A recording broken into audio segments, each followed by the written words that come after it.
नमस्कार दोस्तों, आज हम आपके लिए लेकर आए हैं भागवत गीता के अध्याय 11 श्लोक 49 का विशेष वीडियो। इस श्लोक में भगवान श्री कृष्ण ने अर्जुन को दिव्य दृष्टि देने का आश्वासन दिया है। ये श्लोक हमें सिखाता है कि सच्चे ज्ञान और दृष्टि के लिए हमें समर्पण और भक्ति की आवश्यकता होती है। अगर आपको हमारा यह वीडियो पसंद आए तो कृपया इसे लाइक करें और हमारे चैनल को सब्सक्राइब करें। चलिए आज के वीडियो की शुरुआत करते हैं। दिव्यं ददामि ते चक्षु पश्य मे योगमैश्वरम्। मैं तुम्हें दिव्य दृष्टि देता हूँ, इसे लेकर तुम मेरे योगेश्वर रूप को देखो। इस श्लोक में भगवान श्री कृष्ण अर्जुन को दिव्य दृष्टि प्रदान करने का आश्वासन देते हैं। यह श्लोक हमें बताता है कि सच्चे ज्ञान के लिए हमें भक्ति और समर्पण की आवश्यकता होती है। जब हम अपने मन को शांत कर लेते हैं और श्रद्धा से भगवान की ओर देखते हैं तो हमें दिव्य दृष्टि प्राप्त होती है।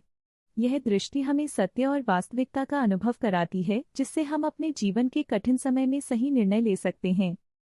एक समय की बात है, एक छोटे से गांव में भूपेंद्र नाम का एक किसान रहता था। भूपेंद्र बहुत मेहनती था, लेकिन उसकी फसलें हर बार बर्बाद हो जाती थीं। एक दिन वह बहुत उदास होकर अपने खेत में बैठा था। तभी उसकी दादी, जो गांव की बहुत समझदार महिला थी, वहां आईं। उन्होंने कहा, भूपेंद्र बेटा, तुम्हें चिंता करने की आवश्यकता नहीं है। हर समस्या का समाधान होता है। भूपेंद्र ने कहा, दादी, मेरे पास अब कोई उपाय नहीं है। क्या मैं कभी सफल हो पाऊंगा? दादी ने मुस्कुराते हुए कहा, बेटा, भगवान पर विश्वास रखो। तुम्हें सिर्फ एक दिव्य दृष्टि की आवश्यकता है। इस पर भूपेंद्र ने सोचा, दिव्य दृष्टि? क्या यह सच में संभव है? उसने अपनी दादी से पूछा, दादी, यह दिव्य दृष्टि कैसे प्राप्त की जा सकती है? दादी ने कहा, जब तुम अपने मन को शांति में रखोगे और भगवान की भक्ति करोगे, तब तुम्हें वह दृष्टि प्राप्त होगी। भूपेंद्र ने दादी की बात मानी और हर दिन भगवान की पूजा करने लगा। उसने अपने मन को शांत रखा और अपने खेत की देखभाल की। कुछ ही दिनों में उसके खेत में हरियाली आ गई और फसलें अच्छी हो गईं। एक दिन जब वह खेत में काम कर रहा था, उसे अचानक एक दिव्य प्रकाश दिखाई दिया।